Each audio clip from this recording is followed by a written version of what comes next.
The holiday spirit comes alive all over the city each year, but especially here on the city's north side. We're going today.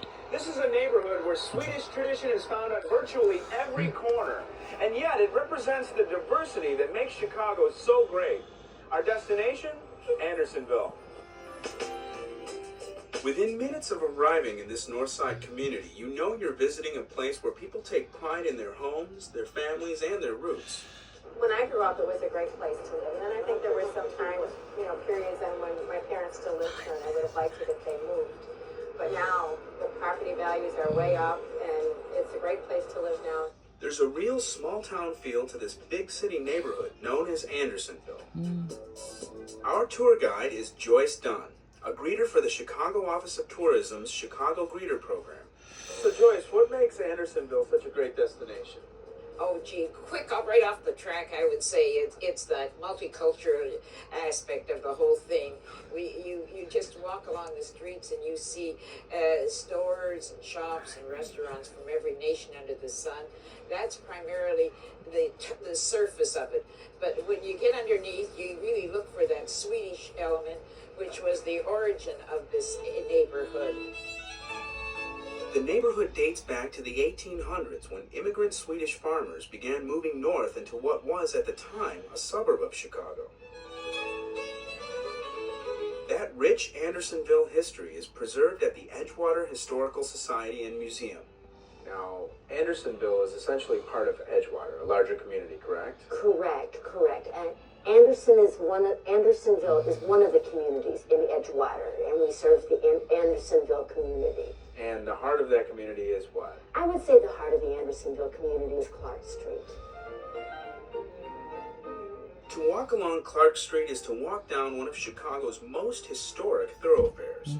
Clark Street began as an Indian trail, and later on it became part of Green Bay Road, which goes all the way up to Green Bay, Wisconsin. Today, Clark Street is a vibrant, bustling commercial district with block after block of unique shops and restaurants. Seems like there's some nice nightlife and dining around here as well. Oh, wonderful, wonderful. You have a choice of multinational anything you want. And I hear there's some pretty good cinnamon rolls somewhere around here. Oh, that Swedish bakery, that's really top. I hope it doesn't Ann have Sather's that serves them. They make their own special kind. And right next door to Ann Sather's, Nourishment for the Mind at the Swedish American Museum Center. Since 1976, this museum has been an anchor of Andersonville. Its permanent exhibit, The Dream of America, highlights the contributions of Swedes to our city. The Swedes who came here got involved in the building industry or the building business. After the Great Fire in 1871, which coincided with the mass immigration from Sweden. The story of the Swedish immigration is also reflected in this exhibit on Ellis Island.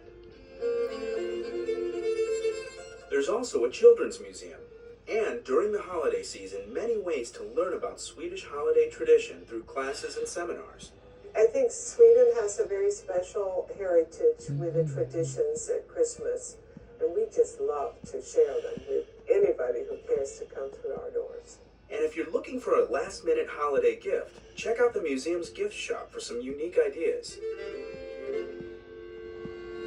Right across the street from the museum, you'll find Simon's.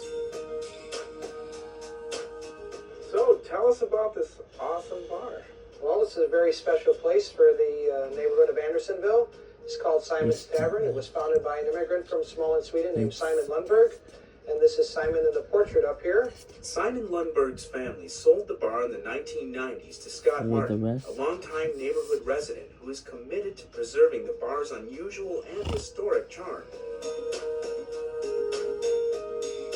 And before it was a bar, Simon ran an underground drinking club in the basement, a speakeasy during Prohibition.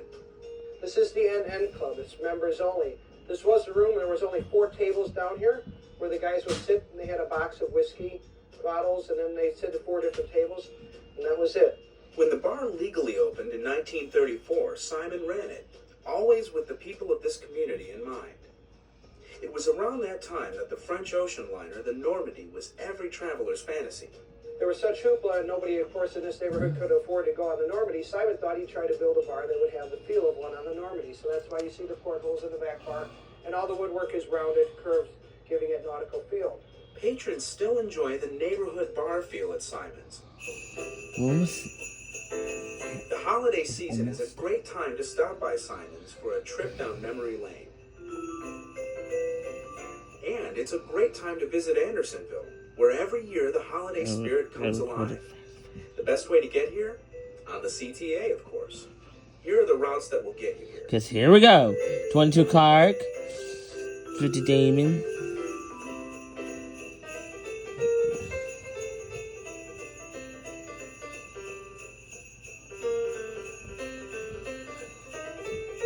So why not explore Andersonville on the CTA?